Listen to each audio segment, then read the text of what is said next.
One of the reasons we find Syria so wonderful is because of its religious diversity and the depth of it, of the historical unity that we have with all religions. And it's such an honor for me to be here with you and talk to you. You're a great man, and you make a big difference in this part of the world. You're welcome. You're welcome. So tell me, what is the difference between the Syriac Orthodox Church and the Armenian Orthodox Church? So let's explain it in general. So when we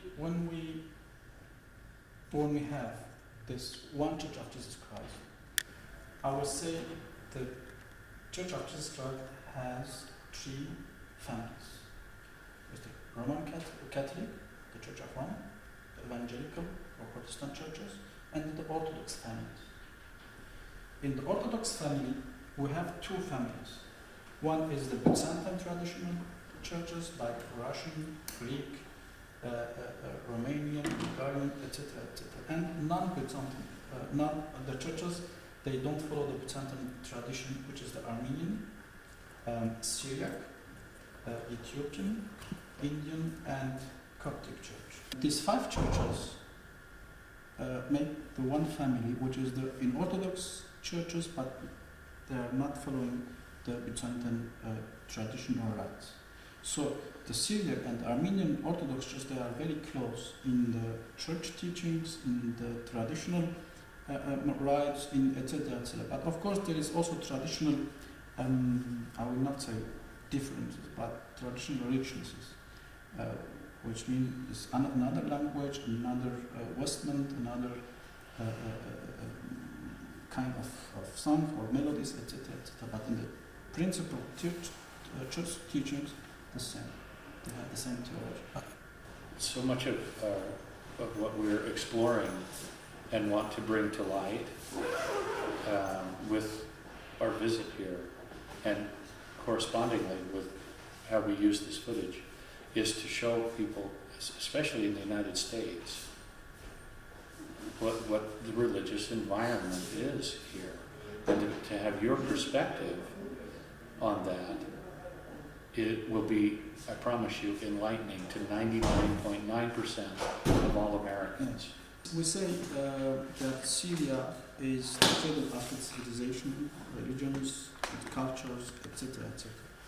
That means for me that we are living very close with our neighbors from another confession, even another religion.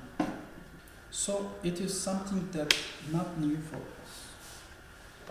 It has historical roots, and we learned to live together. So, and the richness what we have today, it based on the historical experience. So, for example, in Europe or in US, you confront the new phenomenon of Islam, and that's why, from my experience, as I studied in Europe, there was, let's say, one day, open door day for mosque, that the people around this mosque, the people of this city or village, they have the opportunity to go in the mosque, in the Islamic culture, to learn about that, and this is very important. And from there, they start a dialogue of understanding between the Christians in the Europe and the Muslim people, etc., etc. This is something that we don't have here in Syria, because we don't need that. So I don't need to have one open day to go and to understand what Islam is. We just born in this country, we both. We learned to live together in very close neighborhood. We learned to work together, to make business, to make etc., etc., to learn, to study in the school, etc. So Islam for us is not new. Is it threatening? What? Is it threatening to you at all? No. It's something that we live together. In the news, we hear about threats of Sunni extremists and Shiite extremists that are killing Christians. Yeah. Do you have that problem? Yes, of course I have this problem, because what is happening in Syria, or these groups, they killing, as we saw, the Yazidis, the Assyrians people, the Durzis, the others. It is, of course, something that I'm very afraid of, but also they are killing non-Christians. Their ideology is just to eliminate or kill everyone they not belongs to their group, to their gangs or so. But in the first top of this list is of course Christians, because they are already non-believers. They already non-believers, the Christians. Oh, okay. Yes. In point of view of their ideology, yes. Infidels, they call them infidels. Infidels, yeah, Infidels. yeah, infidels, yes. Mhm. Or The bishop is saying that, and perception of these armed groups, yes, they view non-Christians among others as infidels. So they, everyone who is not working according to their doctrine, he is a non-believer. So if you are speaking about the radical Islamists, it's So the normal Islamic population is not a threat no, to you at no, all? of course not. No. In Syria, we don't have religious crisis. That the Muslims, they are fighting against the Christians or Christians against the Muslims. This is not. These groups, for me, they are, in one word, criminals. They have this very radical ideology to kill everyone who is not belonging to their group or gang. So the Christians are threatened, the Muslims, the Alevite, the Durzis, Yazidis, Assyrians, etc., etc. But on the other side, and this is what makes us strong, the common life, the coexistence, the tolerance between the Christians and the Muslims of Syria is the strength identity of the Syrians. And we experienced this also in the last few years. For example, in Deratiye, in Malula, in Kesab, in Sadat, in other villages, that the Muslims, they protected Christians and the Christian churches. But also the Christians, they gave refuge for the Muslims fleeing from this group. So this is very important, and that's something that is not be heard in the news. It's one-sided. So, and in this case, I think there is my role, and very important role, to bring this reality to the Western church, to the world, that Syria is not automatically Islam country. The Syrian identity is not Islam identity. Syrian identity is Islam, Christian, Durzi, etc. This, so, is very important. On the other side, Syria is not automatically Islam, and Islam is not automatically a terrorist religion. It's not. The people, these criminals, they use that. They misuse that. But we had the Islam, the moderate Islam, with whom we can live and have a dialogue. We can have a theological dialogues, etc., etc. And this is our role as Christians to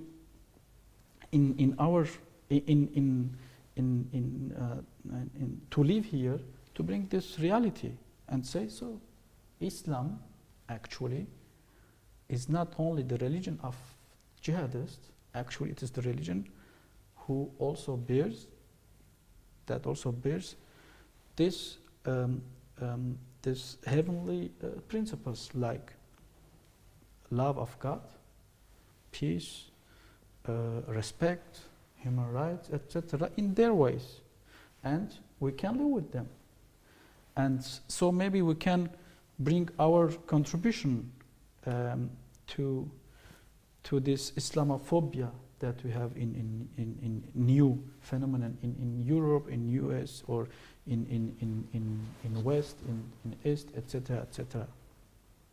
And This in is- this Syria, is- we don't need to have that phobia because there's No. a general No, feeling of yes. So I have this phobia against this radicalist. Me and my neighbor is Muslim too. So that's the problem. And everyone asks us, so your government is protecting you? I said, no, I don't have any protection from government. My protection is from my neighbors here too. As it is, I'm not threatened that government has to protect me. So, because in the Western, because this is one-sided information from me, it's the thing is that the Christians are threatened from the Muslims. Yes, you are very bad, dangerous situation, because only these radical Muslims that we have now in Syria, but not from my Muslim neighbor and co-worker that I used to live with him since centuries. And the protection of my church here is from my neighbors here. Maybe 50% they are Christians, 50% Muslims, 50% Druze, etc., etc. So This do is- you feel threatened? Hmm? Do you feel that you are under threat Yes, I by- feel by yes, terrorists? yes, I feel that. Yes, So you could be a target, everyone is targeted. but you Unfortunately. especially, because you are the most recognized representative in So your me church as person? in Syria. Yes, of course. So why do you Personally- stay here? After that, I know that there are 2 bishops kidnapped Yeah. since 2 years, and also priests and nuns they kidnapped. Yes, So why do you stay? from my experience, let's say, my history as Armenian. As I said, I don't need to have the open door day to understand what Islam is. And on contrary, they don't need to have one open day to come my church to understand me. So we live together, and that gives me the strength to exist here, and that means I'm not something strange in this country. Well, here's You something know- that bothers me, or that I think about. There seems to be a genocide occurring, and that is that they are trying to eliminate anyone who does not believe in these fundamentalist principles, Yes. whatever yes, they are. I Yeah. don't know what they are. Yeah. But I know that Christians are not an acceptable part of Mhm. their Yes. of their Ideology is. of their government, their Yeah. agenda. Uh-huh. And so they want to kill you and all of your members. And many of your members are gone now. Mhm. They don't live in Syria anymore. What do you think about that? Yeah, it's a very I'm very sad about that. I will not say that. How many people do you think, can you put a number to how many people in the Armenian Orthodox Church have been affected by this war? You have right. I don't have any survey or exact dates, data of statistics. But unfortunately, I will say 40% of my community, they are refugees now. But it doesn't mean that they are out of Syria. Maybe from one district of the city to the another, I see. from one city to other city, but also out of Syria. So, for example, the biggest community is in Aleppo. There are many left Aleppo because there was dangerous area or damaged, etc. And They are now in other city, in the villages of Homs, Mashtahalu, Wadi Nasara, but also in Damascus, but also in Latakia, in Kesab, etc. But I have also information that we have many Armenians in Lebanon, because they have relatives there, many Armenians in Armenia. So now it's very difficult to say how many will return to Aleppo. Maybe I will lost some communities in Aleppo, some churches, but I will win new one in other city of Syria. There's a change. Mm-hmm. Yes, and of course you have right. These people are going to eliminate everything, and they can do that if I will not stay here.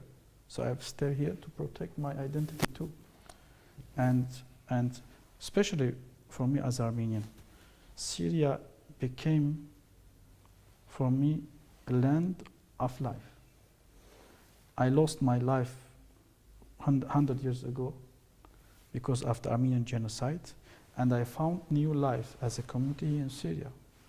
So I am rooted in this land, in this country, and it's become a part of my identity.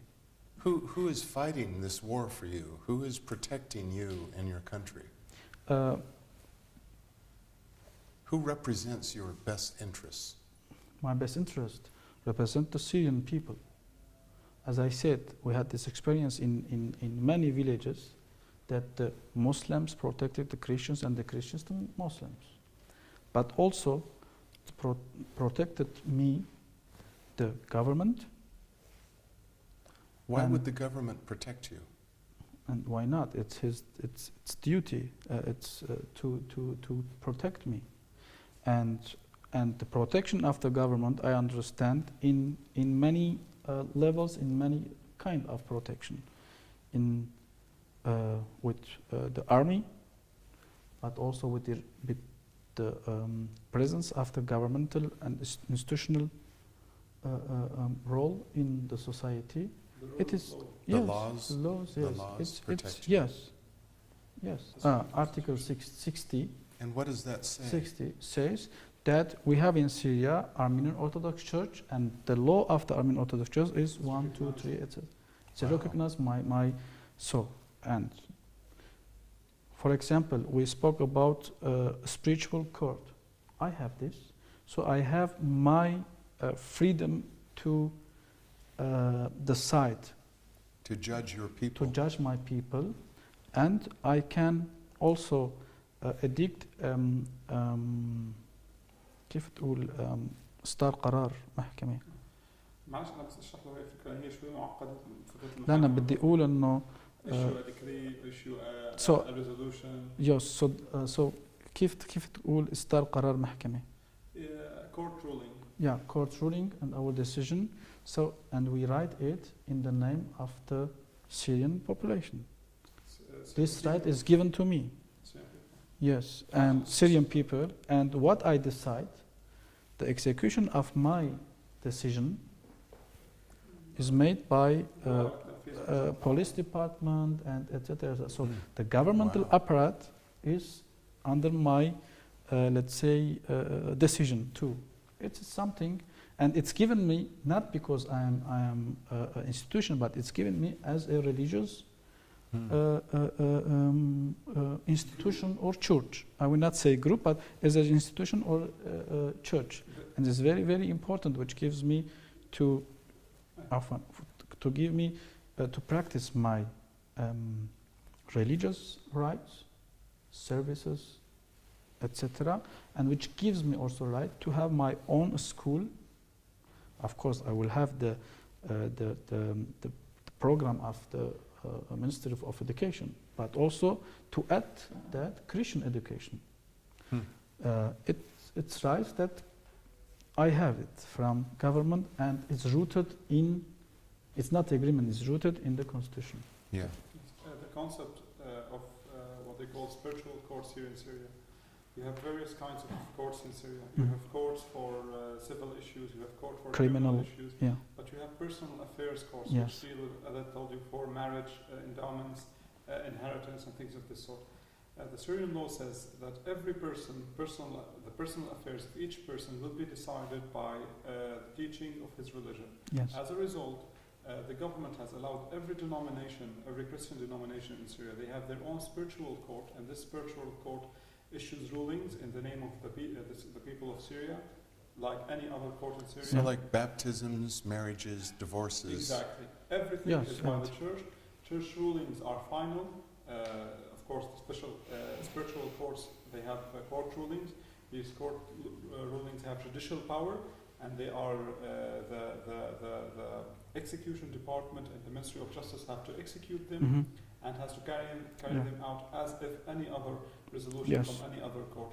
Hmm. Of course, as a student of law, I can also give you a few examples about laws that give religious freedom. The law of public service stipulates that no Syrian would be discriminated against based on his religion or race or anything of this sort. That all Syrians have equal rights in terms of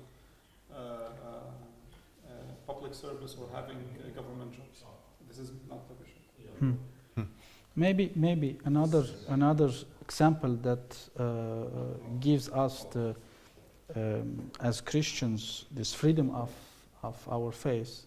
It's that that we have Ministry of Religious Affairs. Religious endowments. Yes, Ministry of Endowments. The Christians, because they are not Islam institutions or churches, they are not linked to this ministry. And they have a right to the Ministry of Religious Endowments. What it uses, Yes. it operates, it administrates Yes. all properties owned by mosques or by religious organizations. Many of the churches in Syria, including the Armenian church, they have aid programs, and because they have such a good relation with the society, their aid programs are not restricted to Christians. They aid both Yeah. Christians and Muslims. Yeah, Hmm. And in It's areas open. they operate and they provide assistance for the Christian community and Yes. for the Muslim community. yeah, And this is, I think, a shining example of how your Christians all spoke about how the Christians want to defend themselves as if they are the weak part of this equation. Right. But in many places in Syria, the Christians have been innovative. They have been taking the lead in helping the society, in keeping the society and defending it. I have some plea, let's say, to you as a church in US. First, please raise your voice and speak to the people they have in charge, to decision makers, to bring this reality what we have in Syria. And if they are going to make politics for this area, they have to consider this situation. Well, I think it's a great example Yes, of religious Yes, tolerance in Syria. yes. I And- think that we could learn a lot in Yes. the United States So- from this example. And you as churches, you have to cooperate with us, actually, as churches, because maybe we can give you witness about the real Islam. Yeah. Yeah. So, not only that you go to the Muslims that you have your own country, maybe they are a little bit Mm-hmm. radicals, etc. Ask us, and we can give the witness from Yeah. our experience what Islam is. And then, if you are going to help Syria, don't help these people that you call so-called moderate rebels. We don't have such thing. Yes. You know, Yes, you it's know, true. you know how many people we have in Syria. They are oppositional, intellectual people, and they want reforms. I want reform too, but not this violence. If there is violence, I will keep my mouth. So, and don't come with sanctions that the normal citizen in Syria, they cannot make today business. They cannot, that's very important. And from my humble This is a opinion, collective punishment, and Yes. it's banned Yes. by international it's, law, yes, because the radicals, they do everything, Mm. like this. Yes. Exactly. but it's not allowed to me to do that. Third one, I think the mistake of the Western politic was, I'm not politician, to cut off all diplomatic relationships.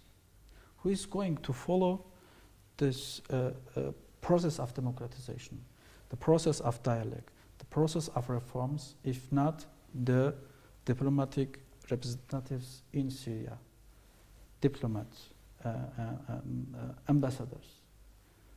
You know, you have to give the signal to these people who are oppositional but intellectual. They are not against Syria, they are for Syria. And also you have to know that these people, they are not opposition, they are criminals. You have to know that. You have to say to these people. And you're talking about Yeah. not just the extremists, but you're talking about the moderates as Yes, well. They're yeah, criminals. Yes.